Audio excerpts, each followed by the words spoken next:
Hello everyone, I hope you are doing well, I hope you are fine. Today we are starting new series of videos in which we will be taking a look at some aquascapes. I have been known since like 2014 as an artist on Instagram because I am fond of art. I like to paint, I like to draw, and I've been fond of this since my teenager years, and later tried to develop this hobby more and more, my skills and everything. And I am also fond of fish keeping, aquarium hobby, and aquascaping. Though I am not a very good aquascaper, but I try to be better and better, and I think that that's the goal of any hobby, to get better and better at something. So I just wanted to warn you that these things that I will say about those aquascapes, this is just my personal opinion, how I would do this and how I perceive that. And all these capes are really beautiful and nice, and somebody may like it, somebody may not like it as much as others do, so opinions differ. But we will take a look at them, we will analyze them according to the rules of aquascaping. I mean, like, I'm not an expert in these rules, but considering my artistic view on things because of my other hobby, art, and because I've read a lot about this and practiced too, so I do know a thing or two about that. So we can take a look and see the beautiful sides of it, how it can be changed, modified probably, etc., from my point of view. So let's go. These are from Reddit, from Aquascape subreddit, so if you want to check this out, do, because it's really fun, interesting, etc. So we have here, the user says that it is her first scape, and here we have, I think that this is it looks like night crew or maybe something better, very nice light, RGB probably. So water box, I guys, I do not know much about water box. I mean, I have never been interested in that. I heard of this brand, of course, but I do not know whether it's low iron glass or not. Judging by the overall look, probably not. But anyway, this aquarium is really beautiful.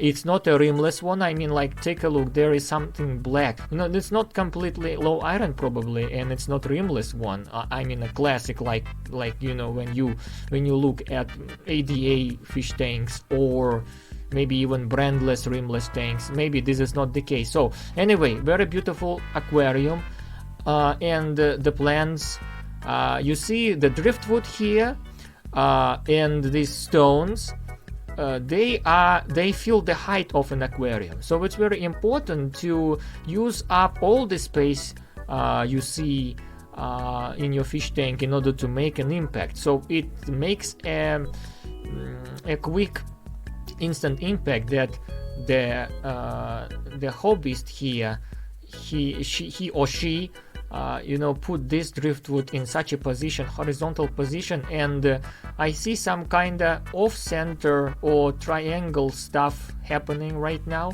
Maybe it will disappear as soon as the plants grow a little bit more, but anyway, very nice. And what do we have here? We have some Ludwigia probably, we have some what is this, Rotala probably, some other plants, some dwarf hairgrass, and it looks like a low tank setup because I do not see any CO2 injection or anything. And this is a new setup. You see the bubbles, very nice. And if I had this aquarium and I would like to modify it, probably I would do the following. Maybe I would rise these stones up so that they do not lie flat like this. But if we take a look at this from the other angle, maybe it's like a plateau. So maybe the hobbies try to make this plateau effect here. So very, very interestingly looking thing. And another thing is, I do not think that the dwarf hair grass here will grow very nicely. I mean, without CO2 it's very difficult. So what I would do is I would cram this a little bit more in a compact way, so that it would have not just this thrown out look like this, but probably a little bit compacted, and some areas would be just empty with aqua soil, and that's all. You know why? Because when you have a CO2 injection, this will grow and carpet the whole thing. But if you do not have CO2, then it won't grow like this. It will stay scattered, like right now. So I don't know if there is CO2. Yeah, this will be no problem. Yes. Anyway, nice scape. Let's move on. Oh yeah, this one. Yesterday or today in the morning, I have found this, and this is a rimless aquarium, as you can see. What I wanted to tell about this, it looks a little bit murky, probably a new setup. The user like just finished scaping my new 40p, so 45p, sorry. Well, very nice looking, and not probably not cheap light.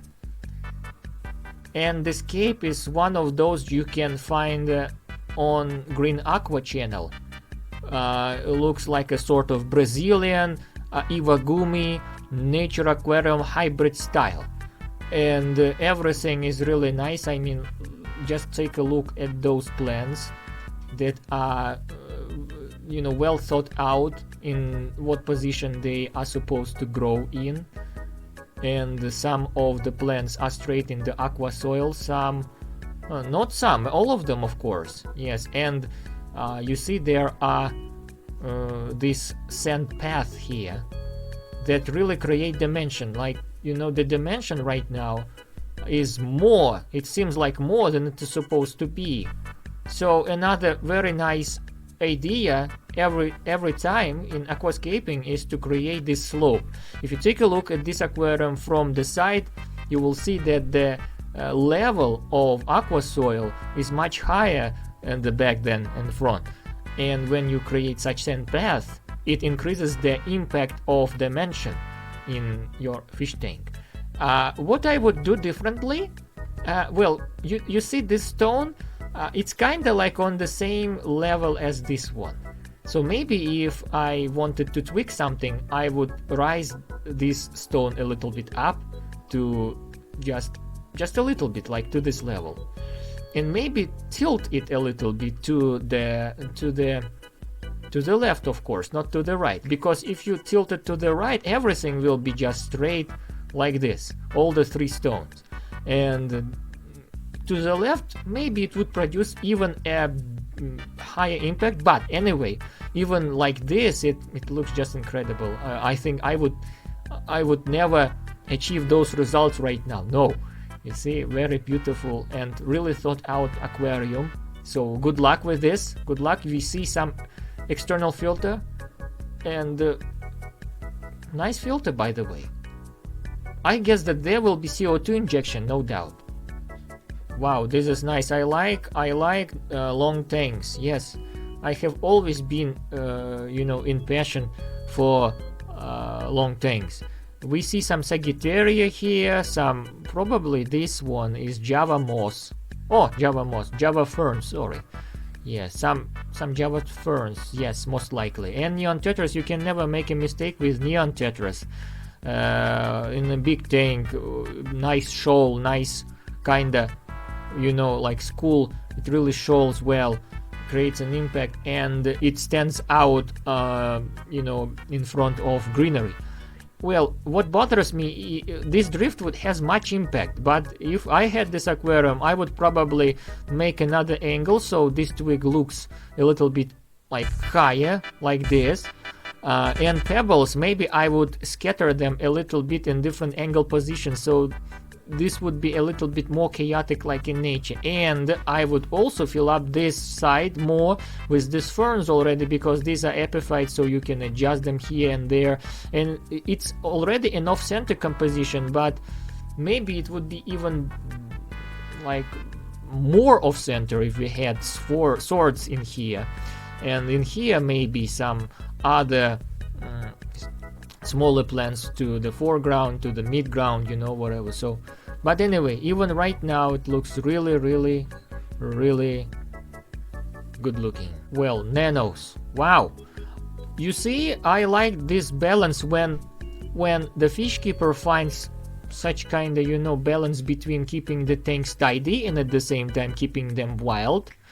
If you take a look at those, first of all, the hardscape here, everything is looking very natural, off center with angle compositions here we see. You know what's interesting in here? The interesting thing in here is the plants and the moss and everything attached to the wood and all the stem plants behind, like these ones, they are already grown up so that you do not see the whole hardscape. And this is beautiful because it looks a little bit like a jungle aquascape, but at the same time it's well organized, and to achieve that, sometimes it's difficult. You need to find what you like, and you need to find what's appealing to eyes of you and everybody else. So this is definitely one of my favorite situations, when you have such a little bit overgrown tank, just a little bit, but at the same time really well trimmed so that it doesn't look bare. Really good.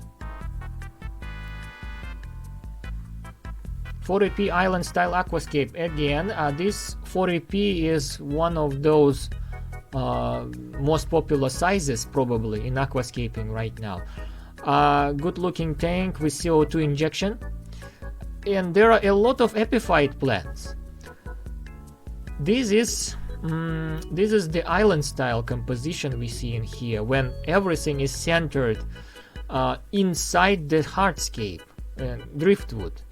And the rest of the aquarium, the rest of the bottom, there is just a thin layer of sand, and sometimes you know, you can add dwarf hairgrass or something like this, carpeting plant.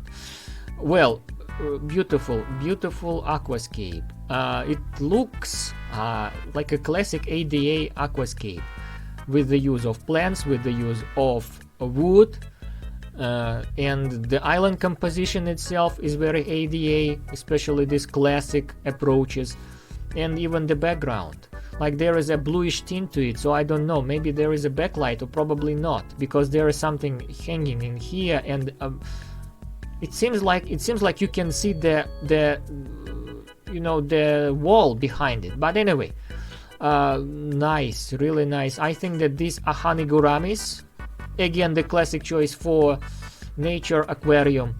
We have some ferns, we have some anubiases, and some, I think, moss, some mosses here that grow probably on stones, and some botanicals probably.